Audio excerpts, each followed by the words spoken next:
I am here doing decimals. We're talking about rounding decimals. This is something that everybody struggles with. This is actually for the GED playlist, but of course, this is something that a lot of people need help with.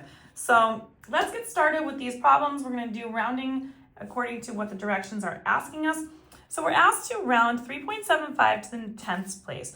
10th place is the first digit after that decimal place. As you can see, I'm going to zoom in here. We're looking at the 7. So the question is, do I round that 7 up to an 8, or do I leave it the way that it is? In order for me to figure that out, I'm going to actually look at the number right after it, and that is a 5. Anything 5 or higher is going to round that number up. So the correct answer for this would be 3.8. That would be the correct answer. Rounding 5.908 to the ones place. So the ones place is right before the decimal. So we're going to look at the number right after that number that we're looking at.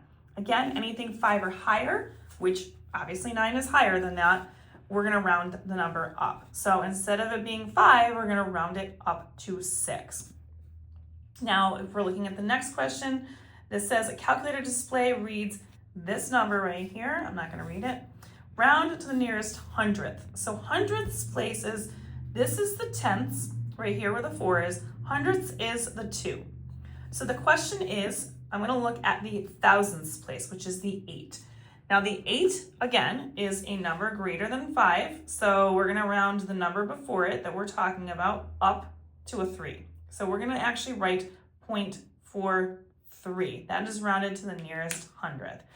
Now we're going to take a look at rounding this number here to the nearest thousandth. So the thousandths position is the third number after the decimal. So we're talking about 0.666. So here is the number that is in question. Now we're going to look at the number after it and say, okay, it's a 6. It is greater than 5. So that means I'm going to round that number up. So my answer would be 0.667.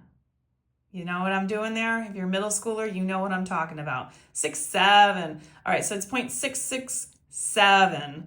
That would be your answer for that question. Rounding 8.125 to the nearest tenth. Again, nearest tenth. Tenth is the first digit after the decimal. So I'm going to take a look at the number after it. Anything that is before it stays the same. So the question is, 2 is less than 5, which means I do not want to round the number up. So I'm going to leave it at 8.1, and that would be my finalized answer for that one. The next question, the calculator display reads this number here, rounded to the nearest thousandth. So again, we're talking about the thousandths position is the 4 right here, which means I look at the number right after it and say, do I move it up or do I keep it the same? Since 2 is lower than 5, I'm going to keep that number the same. So my answer is 2.714, and that would be my finalized for that one. If you want more questions on these, find them on my YouTube, Instagram, and TikTok at U1Algebra. These are all going to be located in my GED playlist. And don't forget, like, share, and follow me for more.